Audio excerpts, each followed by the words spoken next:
Radyo Patrol Flash Report. Alerto sa El Nino. Alerto sa El Nino. Makakausap natin ang Vice Mayor ng Rocky Ilagan na Puerto Galera dahil isinailalim na ho sila sa state of calamity dahil sa kakulangan ng supply sa tubig dahil sa dry spell condition. Vice Mayor, good morning ho. Si Danny Buenafe sa programang Kabayan. Hello. Good morning, sir. Good morning, sir po. Sa nakikinig at nanonood po ng programa po ni Kabayan.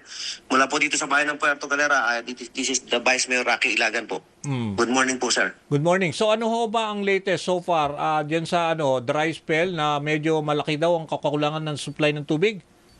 State of calamity kayo? Yes, sir. Nung nakaraan pong Biyernes ay nagkaroon po ng patawag po ang ating punong bayan, Mayor Robin Hood Ilagan, ng meeting po ng Municipal Disaster and Risk Reduction Management Council, full council meeting. Ay after nandun din po ang lahat ng mga barangay captain ng 13 barangay.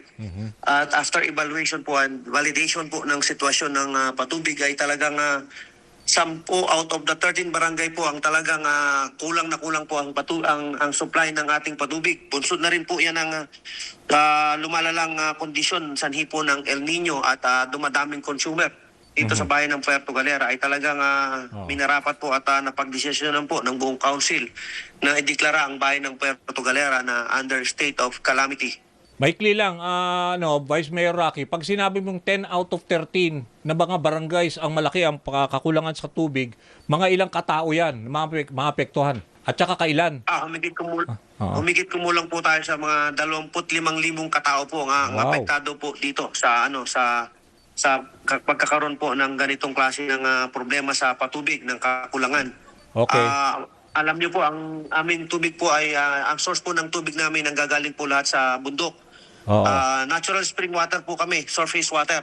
So, nitong mga nakaraan na sobrang haba na po ng tag-init ay summer plus pumasok po ang El Nino. Tinaasahan po sana namin itong May ay magbabago ang panahon at magtatag-ulan na. Ay hindi po nangyari dahil nga po dito sa bunsod na dala ng kondisyon ng El Nino ay talagang sobrang init ho ang naramdaman ng bayan ng Puerto Galera. At sa ganoon po ay malaki po ang naging kakulangan namin sa aming patubig.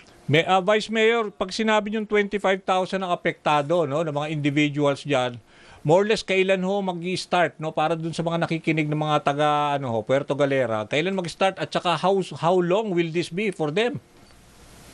May mga na-identify na po kaming mga solution. Pero meron pong long term at merong short term na kaagad ay maiibsan. May meron po kaming malalaking deep wells na pinagawa po ng ating national government doon sa ilang 4 na malalaking barangay. Susubukan po namin ito, hindi po namin ito napakinabangan ng ilang panahon dahil nagkaroon po ng diferensya yung quality ng tubig. So ngayon po ay ang mabilis na solusyon ng ating mayor ay ma-installan siya ng mga filtration system. At makatulong po ang malalaking mga deep wells na ito na pinagawa po ng ating national government at sa ganun ay maibsan po ang kakulangan ng patubig ng 6 hanggang 7 barangay kapag na-activate po namin ang 4 na deep wells na ito. Tapos as a long-term plan, nag-identify po kami sa bundok ulit ng panibagong water source at sana po ay matulungan kami ng national government upang makakala po ng pondo, mabigyan ng pondo, nang sa gayon ay ma-access po namin ang mga water source na ito sa mga bundok na located po inside sa ng Puerto Galera. Okay. Nako. That's part of our long-term plan. Sige po. Maraming salamat, Vice Mayor Rocky Ilagan ng Puerto Galera. Thank you ho. Maraming salamat po sa pagbibigay ng panahon at oras sa amin. Thank you very much po. Yan si Puerto Galera.